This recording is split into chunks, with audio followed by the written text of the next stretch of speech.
That is a tough question. I mean, it was a long time ago, and the United States is, it is. I mean, I'll give you another example. In the end of the Cold War, George H.W. Bush spoke of,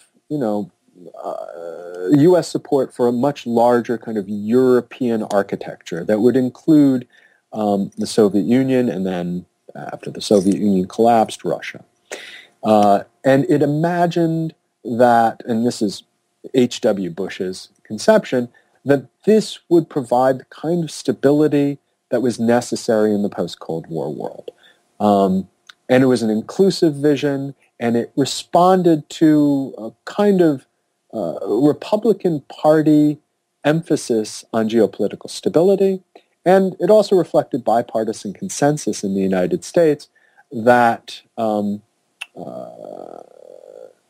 that here was an opportunity to kind of solidify U.S. gains coming out of the Cold War. But that didn't last very long. And it didn't last very long in part because of what happened on the ground, and the especially in Eastern Europe, the calls by the leadership in most of the countries to join NATO and join it rather quickly. It also corresponded to a move away from a more active Europe-centered security architecture, which ultimately George H.W. Bush ended up supporting. And it also was a response in part during the early years of the Clinton administration to push by lobby groups within the United States, mainly military-industrial complex lobbies, who saw an enormous opportunity in all of these new potential members of NATO to essentially buy all these weapon systems from the United States in order to come up to par, to come up to the requirements of NATO membership.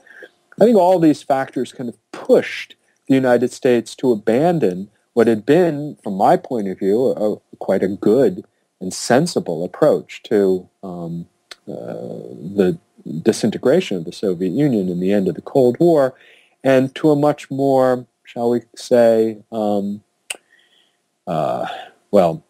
Washington would call it proactive. I would say it was somewhat more aggressive approach to the security situation in the early 90s.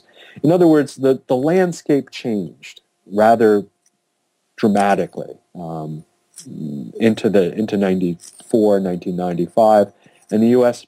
effectively changed its policy as a result.